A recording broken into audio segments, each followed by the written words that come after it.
நீதி மட்டுமே நிலையானது. உலகெங்கும் வாழும் தமிழ் பேசும் நெஞ்சங்களுக்கு இது மயிலை மீடியா. நான் உங்கள் மயிலை யாசின். உலகெங்கும் வாழும் தமிழ் நெஞ்சங்களுக்கு இது மயிலை மீடியா சார்பாக உங்களை சந்தித்துக் கொண்டிருக்கின்றோம். எங்களது நிகழ்ச்சியை பார்த்து கொண்டிருக்கும் நீங்கள் பலரும் சப்ஸ்கிரைப் செய்யாமல் பார்த்து கொண்டிருக்கிறீர்கள். எனவே அனைவரும் சப்ஸ்கிரைப் செய்து கொள்ளவும். இதன் மூலமாக நாங்கள் வெளியிடும் அனைத்து காணொளிகளும் உங்களை விரைவாக வந்து சேரும் என்று உங்களை கேட்டுக்கொள்கிறோம். தமிழகத்துல அரசியல் ரொம்ப,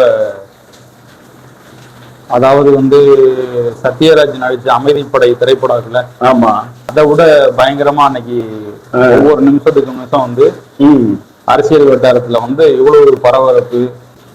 இதுக்கு முன்னாடி இந்த மாதிரியான ஒரு அரசியல் பரபரப்பை எனக்கு தெரிஞ்சு நான் பார்த்தது இல்லை. உங்களுக்கு தெரிஞ்சு பார்த்துருப்பீங்கன்னு சொல்லி தெரியல.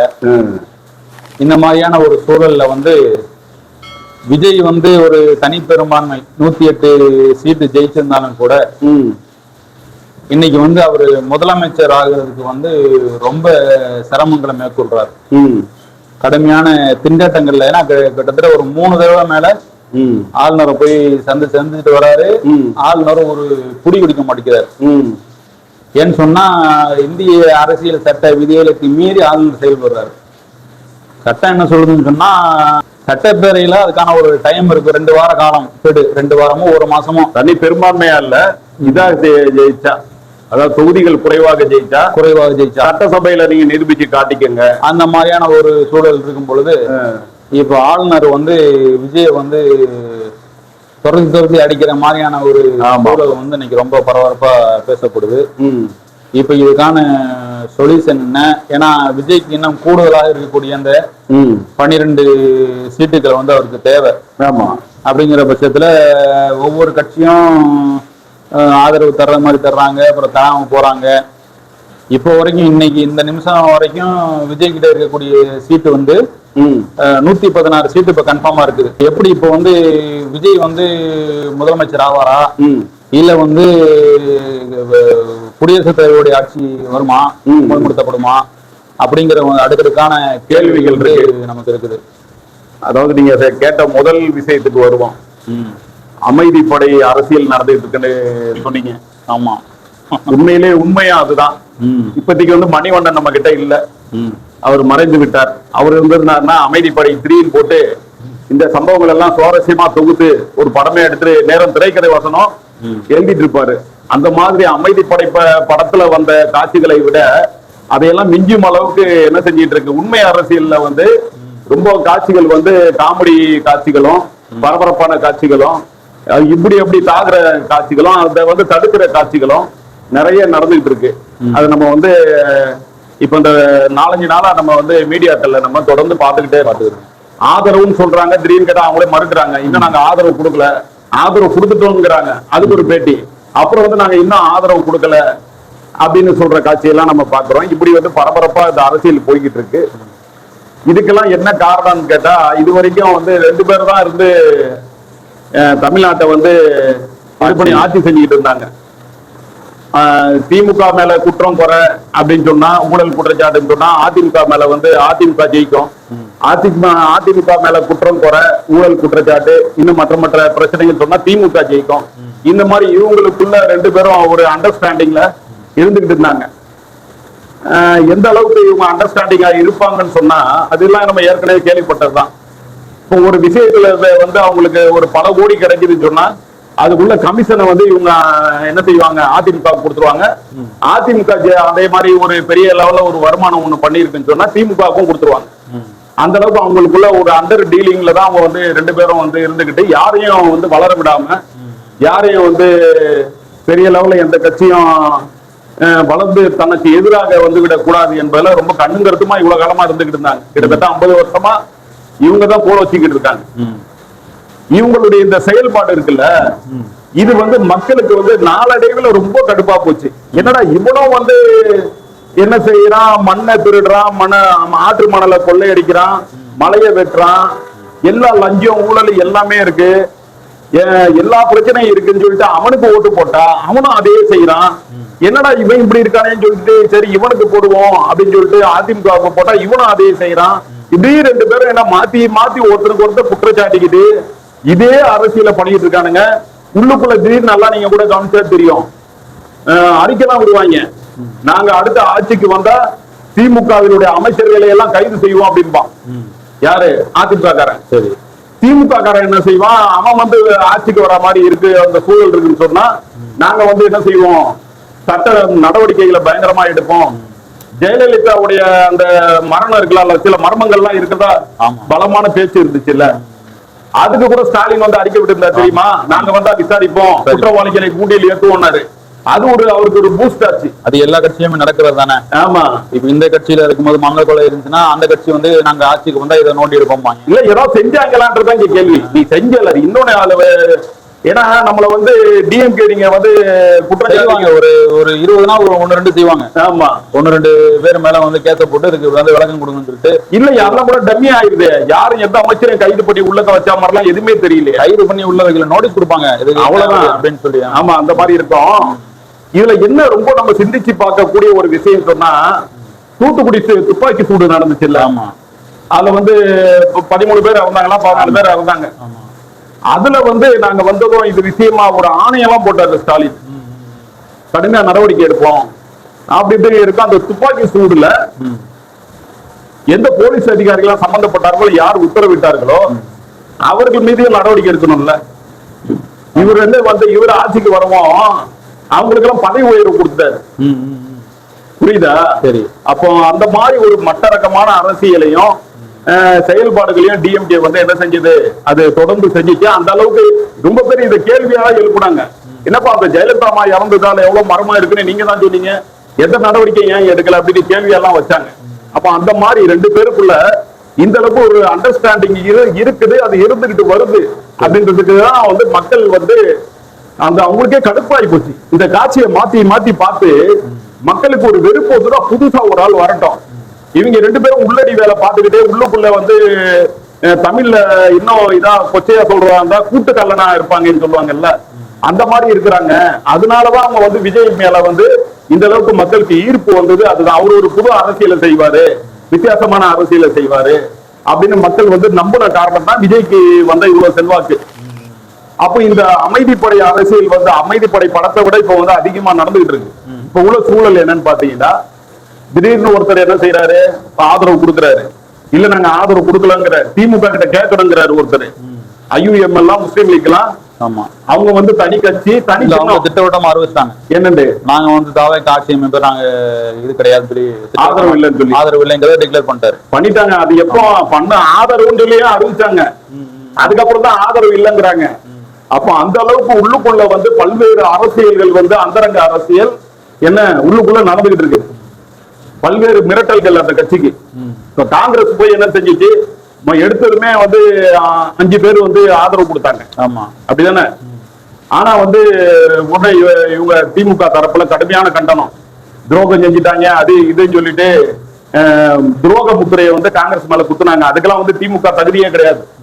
ஏன் சொல்றோம்னா, இதே வேலைய காங்கிரசுக்கு பல முறை என்ன செஞ்சிருக்காங்க, திமுகவும் செஞ்சிருக்காங்க. காங்கிரஸ் உடைய ஆட்சி வந்து ஆட்சியில இவங்க வந்து முழு காலத்தையும் இருந்து அனுபவிச்சு அதுல வந்து மந்திரி பதவியெல்லாம் அனுபவிச்சுட்டு அந்த அந்த ஆட்சி அந்த மத்திய ஆட்சி முடியக்கூடிய நேரத்துல அப்படியே பெல்ட் ஏற்றி ஓவர் நைட்ல அப்படியே பிஜேபிக்கு தாவனாங்க. யாரு?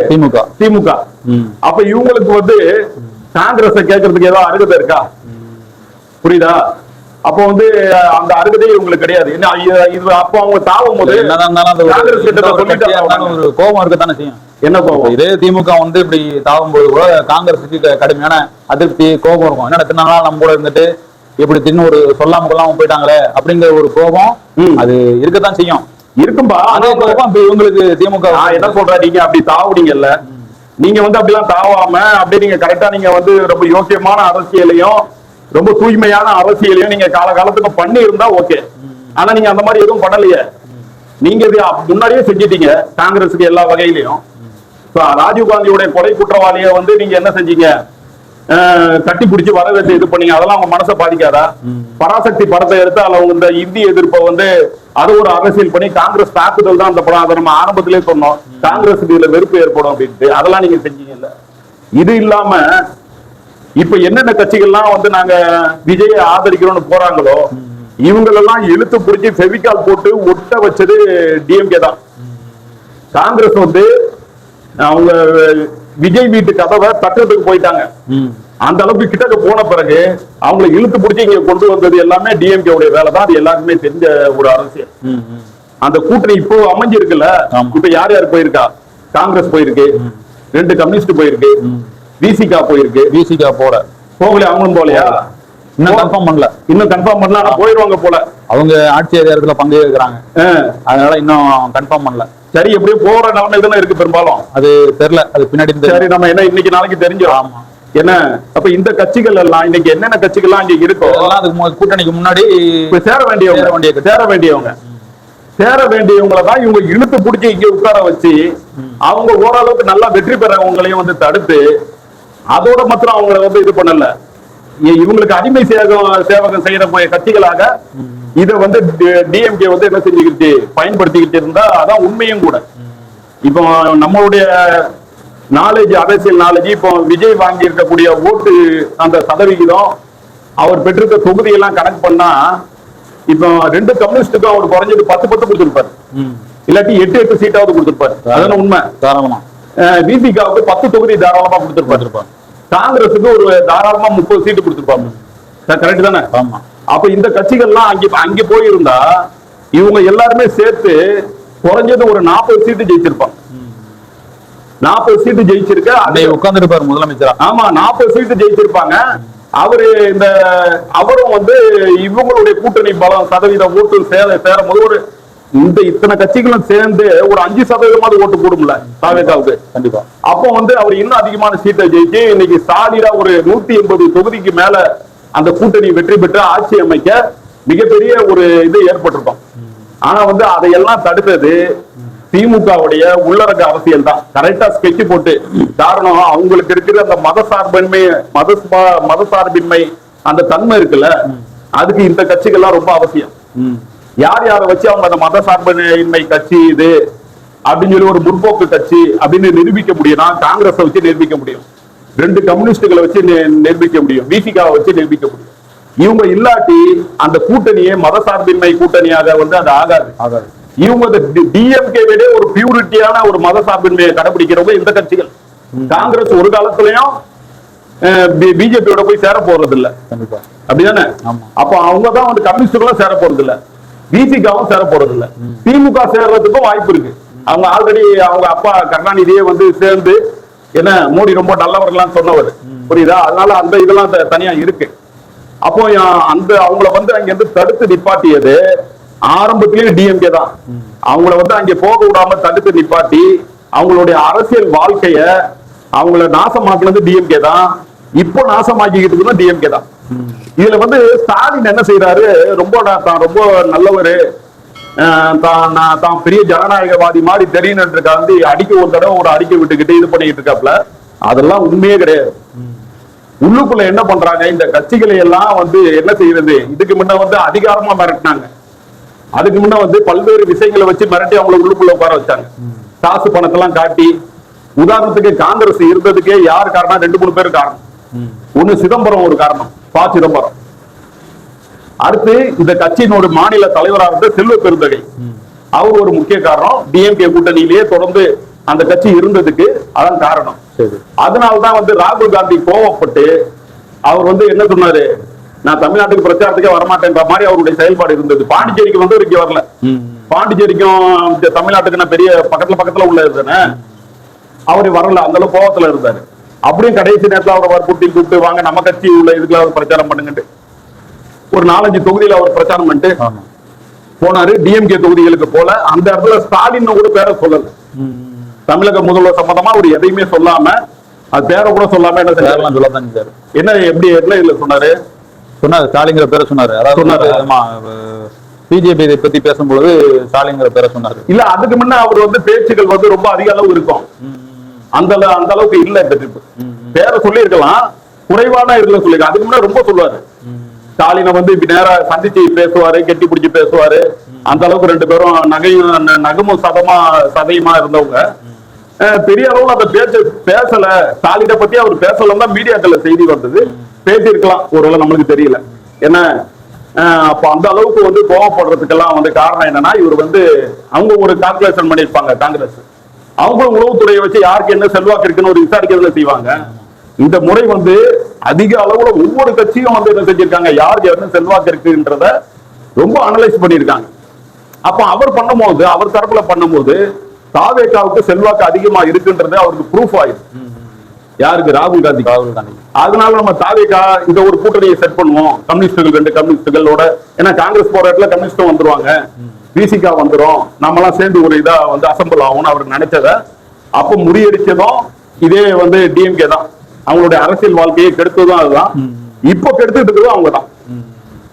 கேட்டா வெளியே என்ன சொல்றது, விஜய்க்கு வந்து நாங்க அவருக்கு அரசியல், அவர் வந்து முதல்வரா வர நாங்க வந்து என்ன செய்ய மாட்டோம், எந்த இடைஞ்சலும் செய்ய மாட்டோம் சொல்லி ஒரு பக்கம் வெளியே சொல்லிக்கிட்டு, உள்ளுக்குள்ள என்ன செய்யறது, ஒவ்வொரு கட்சிக்காரனா கூப்பிட்டு அவங்க கிட்ட அழுது புலம்பி, என்ன அவங்க கிட்ட வந்து எப்படி எப்படி சிவாஜி மாதிரி என்னென்ன ஆக்ஷன் பண்ணணுமோ அதெல்லாம் பண்ணி, நீ வந்து இப்படி இன்னும் அடுத்த எலெக்ஷன்லாம் இருக்கு, அதுல நம்ம அப்படி பார்ப்போம் இல்ல பார்ப்போம், இப்படி இருந்துக்கு ஆதரவு கொடுத்துறாத அப்படி இப்படின்னு இவங்களும் உள்ளுக்குள்ள என்னென்ன அரசியல் பண்ண முடியுமோ அந்தரங்க அரசியலை டிஎம்கே வந்து செவ்வனவே செஞ்சுக்கிட்டு இருக்கு. இவர் யாரு? இவரு கவர்னர். ஆமா, அலத்து ஆறுமுகமா அர்லேக்கர். ஆமா, இவருடைய விளையாட்டு வந்து ரொம்ப ஓவரா இருக்கு. ஆமா ஆமா. இப்ப வந்து விஜய் வந்து புதுசா அரசியல் நுழைஞ்சிருக்கிறாரு. ஆனா அவருடைய வரலாறு நீங்க பார்க்கும்பொழுது ஒரு 25 வருஷமா வந்து அரசியல் சம்பந்தமா யோசிச்சு, அரசியல் சம்பந்தமான எல்லா விஷயங்களுமே தெரிஞ்சுக்கிட்டு தான் நான் அரசியல வந்தேன்னு சொல்லி 2 வருஷத்துக்கு முன்னாடி வந்து அவர் வந்து சொல்லியிருந்தார். ஆமா. இப்ப இவ்வளவு அரசியல் விஷயங்கள் தெரிஞ்சவர் ஏன் இந்த இதுல வந்து ரொம்ப தடுமாறுறாரு? இப்ப கவர்னர் போய் பார்த்து பேசுறோம், அவர் வந்து மெஜாரிட்டி என்னிடத்துல நிரூபிங்க அப்படின்றாரு. நான் உங்ககிட்ட நிரூபிக்க வேண்டிய அவசியம் இல்ல, நான் சட்டசபையில நிரூபிச்சுக்கிறேன் அப்படின்னு சொல்லி ஒரு கேஸ போட்டா கேஸ் இவருக்கு சாதகமா தான் வரப்போகுது. அந்த மாதிரியான ஒரு விஷயத்த கூட வந்து விஜய் வந்து கையெழுத்திருக்கலாம். இப்ப இது மத்த கட்சிகள்லாம் வந்து கண்டிக்குது யார? கவர்னரை. திருமாவளவன் வந்து சொல்றாரு, காங்கிரஸ் வந்து ஆர்ப்பாட்டம் எல்லாம் பண்ணுச்சு, எல்லா கட்சிகளும் வந்து பேசுது. ஆனா பேசுறதுக்கு உரிமை படைத்த விஜய் வந்து ரொம்ப சைலண்டா அமைதியா இருக்கிறாரு. அப்ப வந்து எதை கட்டுதுன்னு சொன்னா, அப்ப பிஜேபி வந்து கடுமையான பயமா, இன்னும் வந்து முதலமைச்சராகவே ஆகல, அதுக்குள்ளாட்டியும். அதாவது ஆளுநருக்கும் விஜய்க்கும் உள்ள அந்த டீலிங் இருக்குல்ல, அது வந்து முறிஞ்சு போகல. அதனாலதான் அவங்க எந்த போராட்டத்துக்கும் ஆளுநருக்கு கண்டிச்சு மிகப்பெரிய அறிக்கை விடுவதற்கோ இல்ல வழக்கு தொடுப்பதற்கோ அவங்க போகல. ஆளுநருக்குன்னு உள்ள சட்ட ரீதியான சில அதிகாரங்களை கொடுத்துருக்கு. நம்ம வந்து இந்த இதுல நிரூபிக்கணும் தான் நம்ம சொல்லிட்டு இருக்கோம். யாரு கொடுத்தா? இல்ல சட்ட ரீதியான அதாவது கவர்னருக்கு உள்ள ஒரு சில அதிகாரங்கள்லாம் இருக்கு. சரி, ஒண்ணு அங்க நீ நிரூபின்னு சொல்லலாம். எஸ்ஆர் பொம்மை வழக்கு பிரகாரம் பார்த்தா அந்த சட்டசபையில நிரூபிக்கிறது தான் வந்து சரியானது. இதுக்கு முன்ன தமிழ்நாட்டில் நடந்த பிரச்சனைகளையும் ஜானி ஜேனி எல்லாம் நடந்த பிரச்சனை சட்டசபையில நிரூபிச்சாங்க. அங்கே பெரிய கலவரம் பிரச்சனை எல்லாம் கூட அதை தொடர்ந்து ஆச்சு. இப்போ கவர்னர் என்ன நினைக்கிறார் அப்படின்னு சொன்னா, நான் வந்து இதை சொல்றதுனால ஏதோ வேற மாதிரி முத்திரைகள் குத்தவானா. அவர் என்ன சொல்றாரு, அவருடைய நினைப்பு தாட் என்னன்னா, சட்டசபையில வந்து நிரூபிக்கணும் அப்படின்னு சொன்னா குதிரை பேர அரசியல் வந்து அதிகமா நடக்கும். இவனை விலைக்கு வாங்குறது, அவனை விலைக்கு வாங்குறது, என் கட்சி எம்எல்ஏ காணும். இந்த நைட்டு தினகரன் தேடி தெரிஞ்சாருல, அந்த மாதிரி வந்து ரொம்ப பேர் அவங்களுடைய எம்எல்ஏ தேடி தெரிஞ்சுக்கிட்டு இருப்பாங்க. இப்பவே ஏடிஎம்கே என்ன செஞ்சிட்டு இருக்கான், 50 பேரையும் பாண்டிச்சேரியில போய் சிறை வச்சுட்டான், அங்க ஒரு சொகுசு விடுதியில. அந்த மாதிரி எல்லா எம்எல்ஏயும் வந்து அவன் கட்சிக்காரன் வந்து சிறை வைக்க வேண்டிய ஒரு சூழல் வரும் சொகுசு விடுதிகள்ல. இந்த மாதிரிலாம் வந்து நிறைய நடக்கும். ஆனா அவங்க இருக்கும்போது அவங்க ஆட்சிகள் அது மாதிரி செய்ய மாட்டாங்க. பிஜேபி இந்த நிலைமையில டிஎம்கே, அதாவது விஜய் நிலைமையில பிஜேபி இருந்தா அங்கு சட்டம் வந்து என்ன செய்யும், வேறு மாதிரி அது வந்து பார்க்கப்படும், மாறும். அவங்க எல்லா வகையான விஷயங்களையும் செஞ்சு எம்எல்ஏக்களை விலைக்கு வாங்குற இதெல்லாம் வந்து நிறைய செய்வாங்க. அதை நம்ம மறுக்கிறதுக்கு இல்ல. அந்த கேவலமான வேலைகளை பிஜேபி அதிக தடவை, ஏன்னா டிஎம்கே ஏடிஎம்கே இதெல்லாம் வந்து இந்த கட்சிகள்லாம் வந்து சொல்லுவாங்க வாக்காளர்களுக்கு தான் காசு கொடுக்கும், அவங்க எம்எல்ஏவே காசு கொடுத்து வாங்கிடுவாங்க. அது எல்லா மாநிலங்களையும் நடந்திருக்கு. அவ்வளவு பெரிய மட்டமான ஒரு கட்சி தான் பிஜேபி. ஆனா அது கவர்னர் இவர் என்ன நினைக்கிறாருன்னு சொன்னா, நம்ம அவருடைய செயல்பாடை வச்சு நம்ம பார்க்கும் பொழுது முன்னாடியே நீ எல்லாத்தையும் வந்து கொடுத்துரு, ஆதாரத்தை கொடுத்துரு. 118 எம்எல்ஏ தேவையில்லை, அந்த எம்எல்ஏங்கெல்லாம் கையெழுத்து போட்டா கரெக்டான ஆதாரங்களை என்கிட்ட சப்மிட் பண்ணிட்டு நீ பாட்டுக்கு போய் ஆட்சியை நடத்து. நீ சட்டசபையில கூட நீ இதை கூட எதுவுமே நீ அறுதி பெரும்பான்மையை நிரூபிக்க வேணாம். என்கிட்ட கொடுத்துட்டு நான் வந்து உனக்கு வந்து பதவி பிரமாணம் பண்ணி வச்சிடறேன். எனக்கு வேலை இருக்கு, நான் 2 மாநிலத்துக்கு கவர்னரா இருக்கேன். கேரளாவுக்கும் அவர் தான் கவர்னர். அங்கேயும் தேர்தல் நடந்து முடிஞ்சிருக்கு, அங்கேயும் எனக்கு வேலை வெட்டி இருக்குப்பா, சும்மா எனக்கு கூப்பிட்டு தொல்லை பண்ணாத. நான் எனக்கு அங்கேயும் போய் நான் அரசியல் சார்ந்த விஷயங்களை நான் அங்கேயும் பண்ணணும். நான் என்ன கேக்குறேன்னா, ஏன் வந்து சட்டசபை வந்து நிரூபிக்கிறதுக்கு இவ ஏன் வந்து முட்டுக்கட்டை போடுறாரு? இல்ல அவர் இப்படி யோசிக்கலாம்ல. குதிரை பேரம்னா 2வது விஷயமா வச்சுங்க, சட்டசபையில நிரூபிக்க அப்படின்றாப்ல 2 வார காலம் கெடு. சரி, அப்படி முடியலன்னு சொன்னா கவர்னர் இது குடியரசுத் தலைவர் ஆட்சி வந்து கொண்டு வந்துட வேண்டியதானே? முடியாத பட்சத்துல குடியரசு ஆட்சி தலைவர் கொண்டு வந்தா இந்த மாநிலத்துக்கு தான் வந்து அது கெடுதல். இல்ல அதை அப்படியே நீடிச்சுக்கிட்டே போயிட்டாங்கன்னா அவர் நிரூபிச்சிட்டாருன்னா விஜய் நிரூபிக்க வாய்ப்பு இல்லைன்னு அவரு கருதுறாரு. அவருக்கு வந்து அவர் அரசியல் ஆலோசனை எல்லாம் சொல்லுவாங்கல்ல. சரி, இப்போ நமக்கு எப்படி வந்து நம்ம பல மாதிரி சொல்ற ஒரு அரசியல் 5 வருஷம் ஆள போறாரு விஜய். சரி, முதலமைச்சராக இருந்து. ஆமா, அப்படி இருக்கக்கூடியவர் வந்து எப்படி வந்து நிரூபிக்க முடியாம போகும்? நிரூபிக்க முடியாம எப்படி யோசிக்கிறார்? யோசிப்பார்ல, நிரூபிக்க முடியாம கவுண்டவங்க வரலாறுலாம் உண்டு இருக்கு. அப்ப அந்த மாதிரி இவருக்கு ஆயிடக்கூடாதுல்ல. அப்ப இந்த கச்சா முச்சா சண்டை சச்சரவு பிரச்சனைகள் குதிரை பேரங்கள் எதுவும் வேணாம்ப்பா. நீ வந்து என்னுடைய இதுல வந்து நீ வந்து கையெழுத்து போட்டு எல்லாத்தையும் கொடுத்துடு.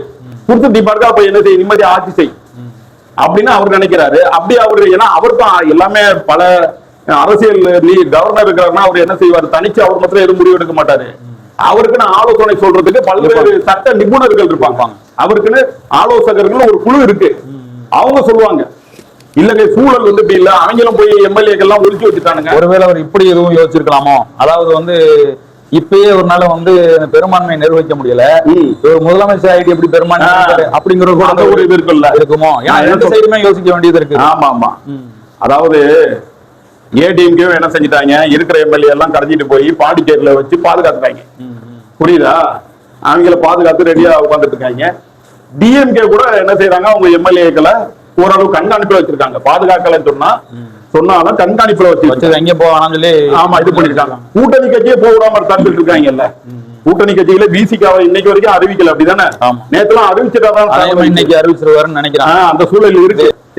இன்னொரு ஒரு விஷயம், இந்த மாம்பழம் இருக்கு பாருங்க. ஆமா, அதை கொஞ்ச நாள காணாம வாய தருகல. ஏன்னா பாட்டாளி மக்கள் கட்சி தான் வந்து ஃபர்ஸ்ட் சேருங்கிற மாதிரி நம்ம அரசியல் வட்டாரத்துல ரொம்ப பேசப்பட்டுச்சு. ஆமா, இன்ன வரைக்கும் அன்புமணி எங்க போனாலும் தெரியல. அது முன்னேற்றம் வந்திருந்தாருன்னு நேரம் அவரு சிஎம் ஆயிருப்பாரு. அதுதான் இப்ப எல்லாமே சஸ்பென்ஸா இருக்கு. எங்கயா இருக்கிறாங்க இங்க ஆளையே காணா. நேத்து ஒரு நியூஸ் வந்துச்சு, விஜய் கட்சியினுடைய எம்எல்ஏக்களே பாதி பேரை காணா அப்படிங்கிற மாதிரி நியூஸ் வந்துச்சு. அப்புறம் பார்த்தா எல்லாரும் வெளியே போயிருக்காங்க போல, இங்க சொந்தக்காரங்க வீடு கிட்ட இருக்கோம் அப்படின்ட்டு போயிட்டு வரம்பா. எங்க மாமா இங்க இருக்காரு பாத்துட்டு வராங்க. இப்ப உண்மை என்னன்னு சொன்னா இவங்களை காணா, யாரு மாம்பழத்தை காணா. அப்போ அவங்களும் ஏதோ ஒரு திட்டத்துலதான் இருக்காங்க போல. மேங்கோ கட்சியும் அவங்களுக்கும் ஒரு இது வேணும்ல, அவங்களுக்கும் பசி எடுக்க தானே செய்யும். அதனால அவங்களும் ஒரு பிளானோட இருப்பாங்கன்னு நினைக்கிறேன். என்ன வேணா நடக்கலாம். நான் என்ன நினைக்கிறேன்னு கேட்டா, விஜய் வந்து எப்படி ஐடியா பண்றாப்லன்னா, அதிமுக கூட்டணியில் இருக்க கட்சிகளுக்கு எதுக்குமே ஒரு அழைப்பு விடல, அங்க நாங்க எதுவுமே முயற்சி பண்ணல அப்படின்ற மாதிரிலாம் செய்தி வருது. ஆமா, அதனாலதான் மேங்கோ கட்சி வந்து அங்கேயே இருக்கு. அவங்க எந்த அளவுக்கு உள்ள இங்க வரல. அது அதிமுக அந்த பிஜேபியோட கூட்டணிங்கிறதுனால அந்த ஒரு நிலைப்பாடு, அந்த நிலைப்பாடு இருக்கனால நீங்க அதெல்லாம் தவிர்த்துட்டு அந்த கூட்டணியை உடைச்சிட்டு நீங்க வெளியே வாங்க அப்படின்னு இது பண்ணிட்டு இருக்காப்லையா? இல்லாட்டி வந்து பிஜேபி உடைய ஆதரவு ஓட்டுகள் ஒவ்வொரு தொகுதியிலும் ஒரு 10 ஓட்டாவது வாங்கியிருப்பாங்கல்ல. ஆமா, யாரு பாமக இருந்தாலும் ஏடிஎம்கே வாங்கியிருக்கோம்ல. ஆமா, ஒரு 10 ஓட்டாவது. அப்போ அதெல்லாம் நீங்க வந்து என்ன செய்யணும், அந்த கூட்டணி இருந்து முடிச்சிட்டு நீங்க வந்தாதான் நாங்க சேர்ப்போம் அப்படின்னு சொல்ல. அவங்க வந்து என்ன சொல்ல, எடப்பாடி தரப்புல அவருக்கு வந்து பிரச்சனை என்னன்னா செங்கோட்டையன் பிரச்சனை. செங்கோட்டையனுக்கு வந்து நீங்க முக்கிய பதவிகள் கொடுக்க கூடாது அப்படிதான் ஆரம்பத்துல செய்திகள் அடிபட்டுச்சு. செங்கோட்டையனே நீங்க சபாநாயகராகவோ அல்லது வந்து பெரிய மினிஸ்டராகவோ என்ன செய்யக்கூடாது, பொதுப்பணித்துறையோ நிதியமைச்சரோ இந்த மாதிரி பெரிய மினிஸ்டராகவோ நீங்க ஆக்கக்கூடாதுன்னு எடப்பாடி வந்து, அப்படி நீங்க செஞ்சீங்கன்னா நாங்க வந்து ஆதரிக்கிறோம். எடப்பாடி சாதாரண எம்எல்ஏவா தான், சாரி செங்கோட்டையன் வந்து சாதாரண எம்எல்ஏவா தான் இருக்கணும். நீங்க வந்து என்ன செய்யக்கூடாது, பெரிய பதவிகளை தரக்கூடாதுன்னு எடப்பாடி வந்து கண்டிஷன் வச்சதாகவும், அந்த கண்டிஷனுக்கு விஜய் ஒத்துக்கல. நாங்க வந்து எங்க கட்சியில அவர் வந்து இணைஞ்சி மிக பெரிய சேவைகள்லாம் செஞ்சிருக்காரு, அவர் நாங்க விட்டு கொடுக்க மாட்டோம், எங்க கட்சியின் ஒரு முகமா இருக்காரு அவரு அவர் நாங்களுக்கு முக்கிய பதவிகள்லாம் தருவோம் அப்படின்னு இந்த மாதிரி விஜய் சொன்னதுனால அந்த டீலிங் அவங்களுக்குள்ள இருந்த டீலிங் முடிந்து விட்டதாக நமக்கு ஏற்கனவே வந்த தகவல். சரி, இதுக்கு இடையில சிவி சண்முகம் அவர் தலைமையில ஒரு 1/3 எம்எல்ஏக்கள் வந்து என்ன செய்யலாம், அதை உடைச்சுக்கிட்டு அதிமுக இருந்து ஒரு குறிப்பிட்ட சதவீதம் விஜய வந்து ஆதரிக்கலாம் அப்படின்ற ஒரு பரபரப்பான செய்திகளும் வந்து என்ன செஞ்சுக்கிட்டு இருக்கு, வெளியே வந்துகிட்டு தான் இருக்கு. அப்போ இந்த மாதிரி சூழல்லாம் இருக்கிறது. இவருக்கு என்ன, விஜய்க்கு என்ன ஐடியானா, நம்ம பார்த்த வரைக்கும், நம்ம அனலைஸ் பண்ண வரைக்கும், அதாவது ஸ்டாலினுடைய விரல்ல எடுத்து அவர் கண்ண குத்தணும். புரியுதா? இதுதான் விஜயுடைய மெயினான பிளான். நீ எந்தெந்த கட்சியை வச்சுக்கிட்டு நீ மத சார்பின்மை அந்த இதை வந்து ஒரு இது பண்ணிக்கிட்டு இருந்தீங்களோ, இல்ல அதை உண்மையிலே செயல்படுத்தி இருந்தீங்களோ, அந்த கட்சிகள்லாம் நான் இழுத்துடணும். இவர்கிட்ட வந்துட்டா அவருக்கு கட்சி இல்லாம போயிடும்ல. இப்ப ஸ்டாலினுக்கு அடுத்த ஏதாவது ஒரு தேர்தலுக்கு எந்த கட்சி இருக்கு? எல்லா கட்சியும் அரசியல்ல வந்து எப்படி வேணாம் இல்ல இல்ல, இங்க வந்து பதவி எல்லாம் அனுபவிச்சு சட்டசபையில வந்து பிரச்சனை ஆகி சண்டை சச்சரவு ஆன பிறகு கம்யூனிஸ்டுகள்லாம் வந்து இப்ப இருக்க நிலையை விட ஸ்ட்ராங்கா இங்கே இருந்துருவாங்க. அடுத்து வரக்கூடிய எம்பி எலெக்ஷன் நம்ம உறுதியா சொல்ல முடியாது. இல்ல, அதுக்கான வாய்ப்பு இருக்கு. ஒரு கட்சியில இருந்துட்டு இருக்காங்கப்பா, திடீர்னு சட்டசபையில வந்து என்ன செய்வாங்க, திடீர்னு டிஎம்கே எம்எல்ஏ பேசுவான், நீ எங்க கிட்ட எம்பிக்களை வாங்கிட்டு ஜெயிக்க கொண்ட இப்ப துரோகம் பண்ணிட்டு அங்கே போய் நீ பேக்கரி டீலிங் போயிட்டு கம்யூனிஸ்ட் கட்சியில ஏதாவது ஒரு எம்எல்ஏ திட்டுவான். புரியா? ஆமா. அப்ப திட்டும் பொழுது அவன் எப்படி பதிலடி கொடுப்பான். இப்பவே இடையில சண்முகம் இது கொடுத்தாரா இல்லையா? ஆமா. என்ன சொன்னாரு, அதாவது டிஎம்கே சார்பு செய்தியாளர்கள் வந்து கேள்வி கேட்கறாங்க. சரி, என்ன கேக்குறாங்க, நீங்க வந்து திமுக கிட்ட அனுமதி வாங்கிட்டீங்களா, வாங்கி வந்து ஆதரிச்சிக்கலான்ட்டு. அப்போ சண்முகம் வந்து கோபமாக சொன்னாரு, நாங்க தனி பார்ட்டி தனி சின்னத்துல ஜெயிச்சாலும் நாங்க போய் திமுக கிட்ட போய் அனுமதி எல்லாம் கேட்க வேண்டியது இல்ல அப்படின்னு கராரா சொன்னாரா இல்லையா? அந்த மாதிரி பிரச்சனைகள் வந்து சட்டசபையில வெடிக்கும். அங்கே இருந்துதான் இந்த பிரச்சனைகள் எல்லாம் முத்தம். சரி, புரியுதா? இவங்க ஒண்ணுக்கு பேச அவங்க ஒண்ணு பேச, நீ துரோகம் பண்ணிட்டு சொல்ல, நாங்க என்னடா உங்களை துரோகம் பண்ணோம், நீங்க தான்டா முதல்ல எங்களை வர விடாம தடுத்து எங்களை நாசமாக்குறது நீங்க தான் சொல்லி கம்யூனிஸ்ட்காரங்க சொல்ல, மத்த கட்சிக்காரங்க சொல்ல, இந்த பிரச்சனைகள் எல்லாம் சட்டசபையில வெடிக்கும். அதை நம்ம பார்ப்போம். சரியா? அப்ப அந்த மாதிரி சூழல்லாம் இருக்கிறதுனால இல்ல, இதுக்கு ஒரு உதாரணம் சொல்றேன். இப்ப நீங்க சொல்றீங்க, இப்ப திமுகவும் அதிமுகவும் ஒரு மாறி மாறி திட்டிக்கிட்டு தான் இருந்தாங்க. உதயநிதி வந்து எடப்பாடியை விமர்சனம் செஞ்ச அளவுக்கு எல்லாம் யாருக்கு திட்ட முடியாது. போட்டோ காட்டிட்டு அந்த அளவுக்கு வந்து எளியும் போனையுமா இருக்குது. இப்ப இந்த சூழல்ல பரபரப்பா பேசப்பட்டுச்சுல, அதிமுகவும் திமுகவும் ஒன்னா சேர போகுதுன்னு சொல்லி நேரு வந்து ஒரு அறிக்கை விட்டதா கூட செய்தி வந்துச்சு. திமுகவும் அதிமுகவும் அண்ணன் தம்பி அப்படிங்கிற மாதிரி. ஆமா. அப்ப அதான அரசியல். அது வந்து ரெண்டு முயற்சி நடந்தது உண்மைதான். அது வந்து சில விஷயங்களால கூடாம போயிடுச்சு. ஆனா உள்ளுக்குள்ள அவங்க அரசியல் மகா மட்டமான கேவலமான அரசியல், எல்லா வகையிலுமே அவங்க டீலிங் இருக்கு. நான் தான் சொல்லியிருக்கேன்ல, ஒரு 10 கோடி ரூபா ஒரு இதுல வருதுன்னா அது ஒரு 3 கோடி ரூபா 4 கோடி ரூபா கமிஷன் அவனுக்கு கொடுத்துருவான். புரியுதா? இது எப்போ எம்ஜிஆர் காலத்துல இருந்தே நடந்துட்டு இருக்கு. அப்ப எப்படி ஒரு கட்சியை வச்சு எப்படி ஓடிட்டு இருந்தாரு கருணாநிதி? 3 பீரியடா வச்சு ஓடிட்டு இருக்காரு 13 வருஷமா. அப்ப எப்படி ஓட்டினாரு? எம்ஜிஆரே அவங்களுக்கு கமிஷன் கொடுத்திருக்காரு. சரி, புரியுதா? அப்பவே சொல்லுவாங்க, நான் சின்ன பிள்ளைல இருக்க காலங்கள்லயே சொல்லுவாங்க, எனக்கு அரசியல் தெரிஞ்ச காலங்கள்லயே இவங்களுக்குள்ள ஒரு அண்டர் டீலிங் இருக்குப்பா, அவன் ஏதாவது ஒரு இது பிளான்னா அந்த திட்டத்துக்கு தகுந்த மாதிரி என்ன செஞ்சிருவான், இவனுக்கு கொடுத்துருவான் அப்படின்ற ஒரு டீலிங்ல தான் இவங்க இவ்வளவு காலம் தமிழ்நாட்டை மாறி மாறி ஆட்சி அமைச்சுக்கிட்டு இருந்தது. புதுசா ஒரு விஜய்ன்ற ஒரு ஆள் வரும்பொழுது, சூப்பர்மேன் வரும்போது, இவங்க 2 பேருக்குமே அல்லு கலருது. அதுலயும் வந்து சில திமுக இருக்கக்கூடிய முக்கியமான ஆட்கள்ல சிலரும், அதிமுகவில் இருக்கக்கூடிய முக்கியமான சிலரும் அவங்க தலைவர்கிட்ட போய் என்ன புலம்பி இருக்காங்க பார்த்தா, இவன் வந்துட்டானா முடியாது, 15 வருஷத்துக்கு நம்மள வந்து இந்த இதுலயே நம்ம அரசியல விட்டு வலிச்சு எடுத்துருவான், எப்படியோ நம்ம எல்லாம் ஒன்னா சேர்த்து என்ன செஞ்சிருவோம், ஆட்சி அமைச்சிருவோம், நம்மளுக்கு பணம் தான் முக்கியம், என்ன கொள்கையெல்லாம் அப்படி தூக்கி போட்டுருவோம் அப்படின்னு இவங்க 2 பேரும் சேர்ந்து பல முயற்சிகள் பண்ணிருக்காங்க. அது எது தெரியுமா ஆதாரம்? கம்யூனிஸ்ட் கட்சியுடைய கேரள தலைவராகவோ அதோடைய தேசிய தலைவராக இருக்கக்கூடிய பேபி அவர் பேட்டி கொடுத்திருக்காரு. சரி சரி. அவர் பேட்டியில என்ன சொல்றாரு, இந்த விஷயம் சம்பந்தமா எங்க கிட்டயும் கேட்டாங்க, எங்க எம்எல்ஏக்கு எல்லாம் வந்து ஆதரவு கொடுக்கணும்னு சொல்லி ஸ்டாலின் கேட்டாரு. நாங்க வந்து அதிமுக வந்து ஒரு பிஜேபி கடைப்படைந்த கட்சின்றதுனால நாங்க அந்த டீமுக்கு வந்து நாங்க என்ன செய்ய மாட்டோம், ஆதரவு தர மாட்டோம் அப்படின்னு சொல்லி கராரா சொல்லிட்டோம். புரியுதா? அப்ப இது வந்து உண்மை நிரூபணமாகுதா இல்லையா? இவங்க வந்து ஒண்ணு சேர்றதுக்கு ட்ரை பண்ணது, கூட்டணி ஆட்சி அமைக்கிறதுக்கு முயற்சி செஞ்சதெல்லாம் உண்மைதான். ஆனா அது கை கூடாம போயிடுச்சு. யாரால கை கூடாம போச்சுன்னா, முதல் காரணம் இத சரியா உணர்ந்து காங்கிரஸ் வந்து டக்குனு இந்த பக்கம் வந்துட்டான்ல, அந்த 5 எம்எல்ஏ எப்படி வரவும் அவங்க போட்ட பிளான்லாம் அப்படியே சுக்குநூறா உடைஞ்சு போச்சு. ஓ காங்கிரஸ் போயிட்டானா அடுத்தடுத்து இவங்க எல்லாம் போயிடுவாங்கல அப்படின்னு இங்க பயந்துகிட்டு கிடக்க, கலிஞ்சுக்கிட்டு கிடக்க, அதே மாதிரி கம்யூனிஸ்ட் போயிட்டாப்ல, பிசிகா போற நிலைமையில இருக்கு, மத்த கட்சிகள்லாம் போற நிலைமைக்கு ஏதோ பெரும்பான்மை வரக்கூடிய சூழல்ல விஜய்க்கு இருக்கு. அப்ப இந்த மாதிரி ஆயிருமே நினைச்சுதான் அவங்க வந்து என்ன செஞ்சது, இவைகளெல்லாம் கூப்பிட்டு அதுக்கு முன்னெல்லாம் வந்து அதிகாரமா பேசுவாங்க.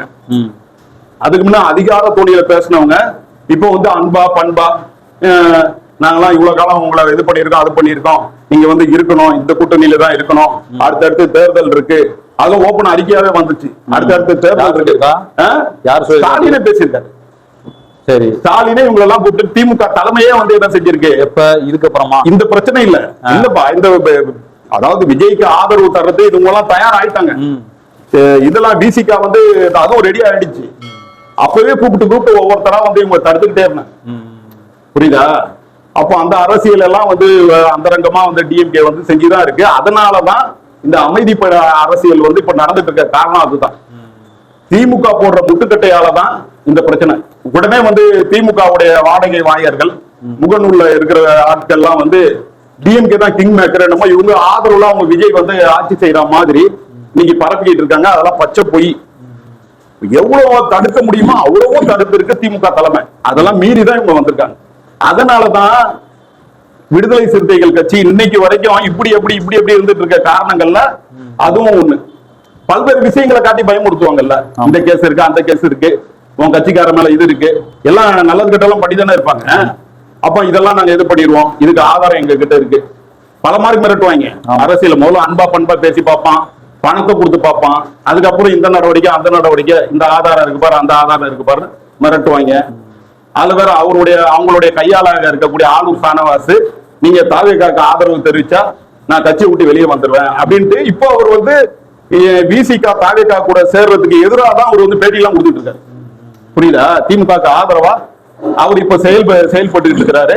இதனாலதான் திருமாவளவன் வந்து ஆளூர் சானவாசுக்கு சீட்டு கொடுக்காம நீக்கிறது இதாங்க. இந்த அரசியல் வந்து இந்த மாதிரி போகும் அப்படின்றது திருமாவளவன் கணிச்சிட்டாரு. தொங்கு சட்டசபை வர்றதுக்கு வாய்ப்பு இருக்கு. அப்போ வந்து நம்ம எம்எல்ஏவா இருந்தா அப்போ வந்து என்ன ஆகும், கணிச்ச திருமாவளவன் வந்து ஒரு போல்டா வந்து எதையுமே, அதான் தம்பி நான் சொல்றேன், உள்ளுக்குள்ள வந்து நிறைய மிரட்டல்கள், நிறைய இது, அதுல நிறைய இதுல சிக்கிருப்பாங்கல்ல. புரியுதா? அப்ப அந்த மாதிரி இதெல்லாம் உங்ககிட்ட ஆதாரங்கள் இருக்கலாம். இது வந்து இப்படிதான் இதான் உண்மைலாம் நம்ம சொல்ல வரல, இருக்கலாம். புரியுதா? அப்போ அதை வச்சு ஏதாவது மிரட்டி இருக்கலாம். இந்த மாதிரி பல்வேறு பிரச்சனைகள் இருக்கும். அதனாலதான் அவங்க வந்து இப்படி அப்படி வந்து ஜகா வாங்குறது இதுதான் காரணம். ஆதரவு கொடுத்துட்டோம்னு சொல்றது, இல்ல யோசிக்கிறோங்கிறது, இல்ல நாங்க வந்து ஜூம் மீட்டிங் போட்டு நாங்க முடிவு பண்ணுவோம்னு சொல்றது, திமுக கிட்ட கேட்டுக்கிட்டு தான் நாங்க சொல்லுவோம் சொல்றது, இந்த மாதிரி மாறி மாறி இவங்க பேசிட்டு இருக்க காரணம் எல்லாம் வந்து திமுக தலைமை வந்து அவங்களுக்கு வந்து போடுற அந்த கட்டையினாலதான், அந்த தடுப்பு சுவர்களை அவங்க வந்து என்ன செய்யறாங்க, கெட்டிக்கிட்டே இருக்கிறாங்க. அதனாலதான் வந்து விசிகா வந்து இப்படியும் அப்படியுமா இழுத்துக்கிட்டே இருக்க ஒளி. அது இல்லாம அவங்க கட்சியிலயும் சில இடங்கள்லாம் இருக்கு. ஆளூர் சானவாசு கண்டிப்பா வெளியேறிடுவாரு. அப்ப அந்த மாதிரி பிரச்சனைகள் எல்லாம் இருக்கு. தாவேகாக்கு ஆதரவு கொடுத்து நம்ம கட்சி உடையிறதா, இல்ல ஆட்கள் எல்லாம் வெளியே போயிடுவாங்களேன்னு அந்த யோசனை இருக்கலாம். இந்த மாதிரி பல்வேறு பிரச்சனைகள் வந்து திருமாவளவன் அவர்களுக்கு இருக்கு. அதனால்தான் தாமதமாகுது. நேத்து விஜய் வந்து ஆளுநரை சந்திச்சுட்டு வந்த அடுத்த கணமே என்ன பண்ணாருன்னா, டிடிவி தினகரன் ஓடுறாரு. எங்க ஓடுறாருன்னா ஆளுநர்கிட்ட, கவர்னர்கிட்ட. சரி, ஓடிட்டு எங்க எம்எல்ஏ வந்து இந்த மாதிரி வந்து போர்ஜரி பண்ணி போலி லெட்டர் பேர் தயாரிச்சு விலைக்கு வாங்கிட்டாங்க அப்படின்னு சொல்லி, நீ காலையில நேற்று நைட்டான்னு சொல்லி தெரியல, கிண்டியில வந்து ஸ்டேஷன்ல கம்ப்ளைண்ட் எல்லாம் கொடுத்துருக்காரு. கார் எடுத்து அவரே தேடிட்டு இருக்கிறாரு. இப்ப அது ஒரு ரொம்ப பரபரப்பா போயிட்டு இருக்கு அந்த சூழல்ல. இன்னைக்கு காலையில அவர் மூஞ்சியில கரிய பூசுறது மாதிரி அதை எந்த எம்எல்ஏ காணாம சொன்னாரோ அந்த எம்எல்ஏ வந்து சுயநினைவோட என்ன பண்றான்னு சொன்னா தாவேகாவுக்கு வந்து கடிதம் எழுதுறாரு. அந்த வீடியோ வந்து இன்னைக்கு இப்ப காலையில இருந்து ஒரே அதிகாலையில ரிலீஸ் ஆயிருக்கு. தாவேகா மன்னர் வந்து இதை வந்து வெளியிட்டு இருக்காங்க. ஆமா, கரெக்ட் தானப்பா. ரொம்ப காலமா வந்து அவங்க வந்து தினகரன் கட்சியிலேயே கிட்டத்தட்ட எத்தனை வருஷம், 10 வருஷத்துக்கு மேல அந்த எல்லா ஆட்களும் இருந்து அடிபட்டு வீணா போனாங்க. பெரிய பெரிய ஆள்லாம் இருந்தாங்கல்ல, செந்தில் பாலாஜி கூட அங்கதான் இருந்தாப்ல. ஆமா, தினகரன் கிட்ட தான் இருந்தாப்ல. நல்ல ஒரு டேலண்டான ஆளுகள் எல்லாம் வச்சிருந்தாப்ல. அவங்க எல்லாம் கிட்ட 10-12 வருஷமா அங்கேயே கிடந்து எந்த பதவி எந்த இது இல்லாம காஞ்சி கருவாடா போய் இப்ப ஏதோ இந்த ஆள் வந்து தினகரன் கட்சியில அவர் அந்த நைட்டு காணாம போனாரு அந்த எம்எல்ஏ, அவர் யார தோக்கடிச்சிருக்காருன்னு பார்த்தா ஒரே ஒரு எம்எல்ஏ தினகரன் ஜெயிச்சாலும் அது வந்து டிஆர் பாலுடைய மகன் டிஆர்பி ராஜாவை தோக்கடிச்சிருக்காரு. அவங்க எல்லாம் பெரிய பண மூட்டை, அவங்க எல்லாம் நடமாடும் பண மூட்டை.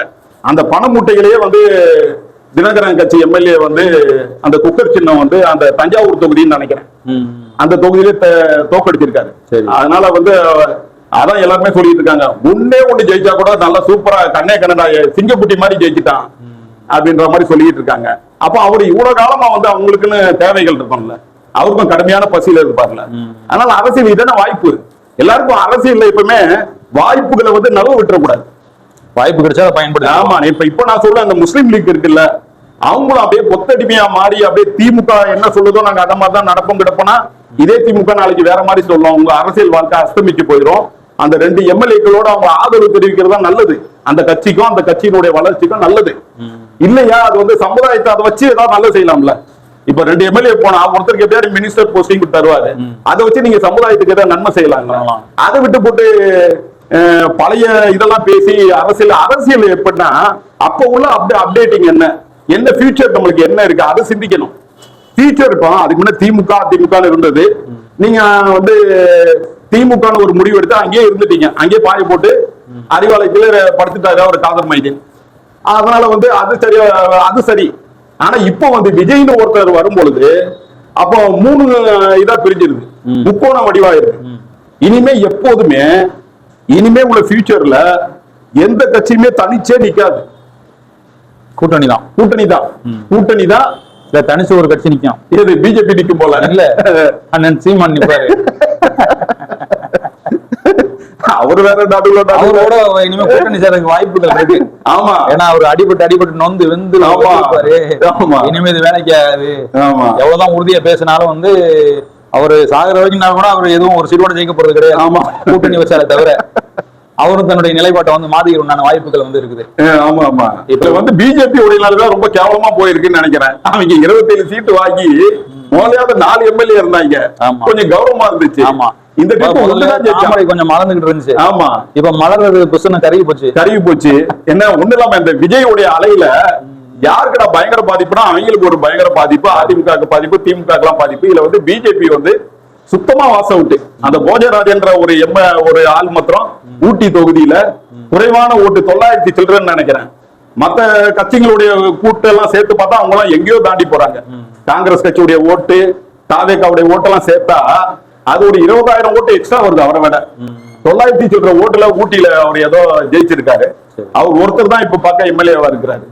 அப்ப இந்த சூழல் வந்து ரொம்ப மோசமான நிலைக்கு பிஜேபியை தள்ளி இருக்குது விஜயோட அலை. இதுல நம்ம என்ன கவனிக்க வேண்டியது என்னன்னா, இந்த விஜயை பத்தி நம்ம ஆட்கள் மௌலானாக்கள்லாம் பேசுனது என்ன, விஜய் வந்தா அப்படியே பிஜேபி ஆட்சி தான் நடக்கும், பள்ளிவாசல் எல்லாம் இடிச்சிருவாங்க, புர்கா எல்லாம் போட முடியாது, ஓவர்பா.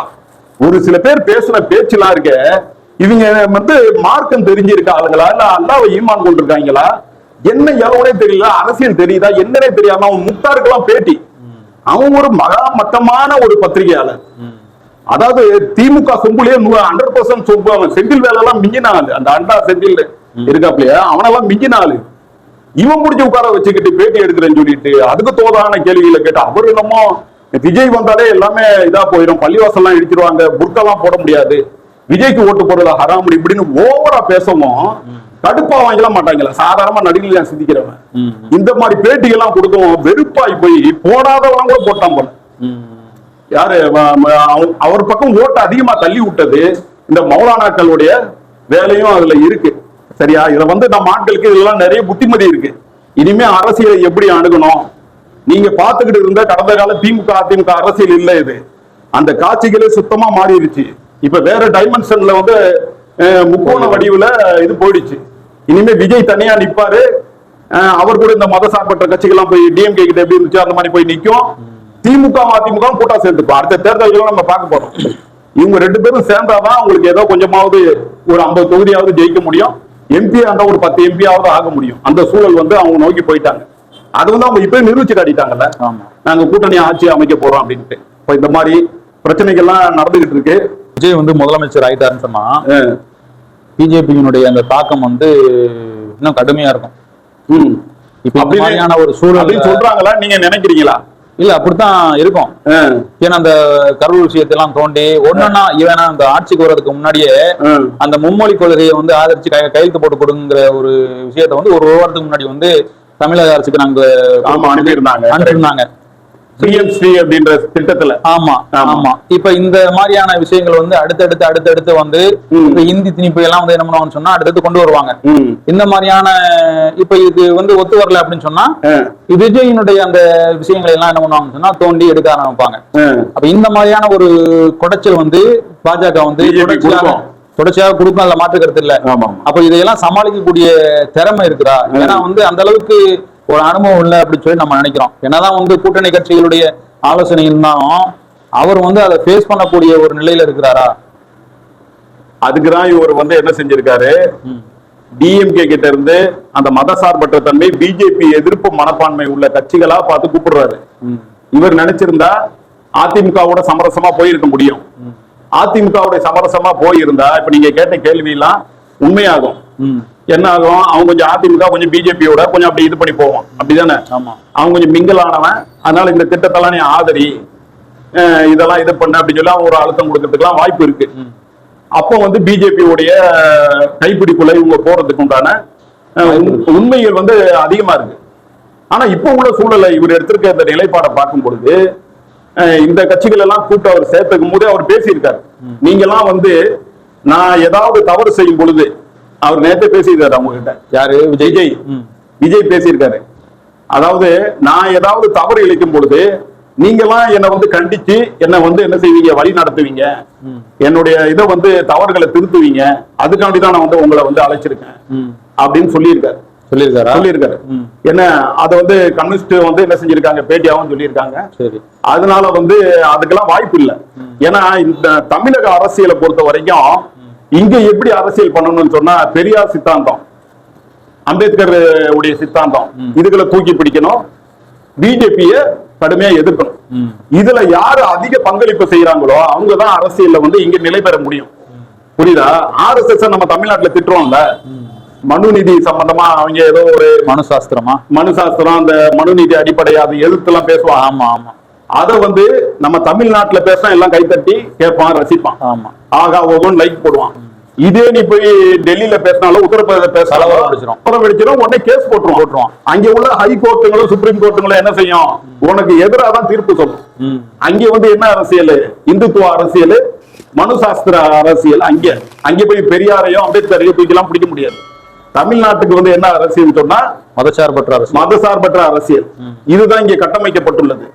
அப்ப அந்த பேசிக்ல தான் வந்து யாருமே செல்ல முடியும். அப்ப வந்து திமுக சொன்ன கொள்கைகளை விட, ஸ்டாலின் சொன்ன கொள்கைகளை விட ஒரு மடங்கு அதிகமா வந்து விஜய் சொன்னாதான், அதை பின்பற்றினாதான் அவரும் காலம் தள்ள முடியும்ன்றது அவருக்கே தெரியும்.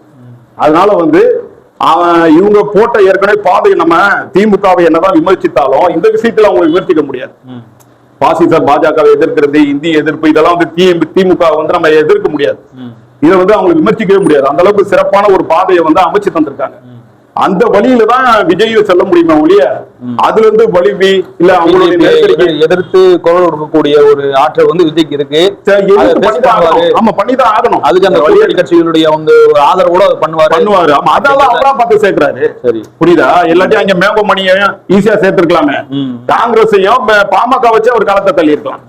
புரியுதா? மெயினான கட்சிங்க அதுல வச்சு என்ன செஞ்சிருக்கலாம், பண்ணிருக்கலாம். இல்லாட்டி அதிமுக வந்து ஒரு 20 எம்எல்ஏ கழட்டிட்டு வந்து அவங்க ஆதரவு கொடுத்து ஒரு கட்சி ஆதரவோடய வந்து என்ன செஞ்சிருக்கலாம், அவன் அந்த இது ஆட்சியை வந்து நடத்தி இருக்கலாம். அதெல்லாம் பண்ணாம இவங்களை கூப்பிட்டு சேர்க்கிறார்னு சொன்னாலே அவர் பிஜேபி எதிர்ப்புல வலுவாக இருக்கிறார் அப்படின்னு தானே அதோடைய அர்த்தம். இதை வந்து வேற எந்த மாதிரி இனிமே வந்து பேஸ்புக்லயும் எல்லா இடங்களையும் வந்து வேற மாதிரி பிரச்சாரம் பண்ணுவாங்க, இருக்கணும் பண்ணுவாங்க. ஆனா அது உண்மை கிடையாது.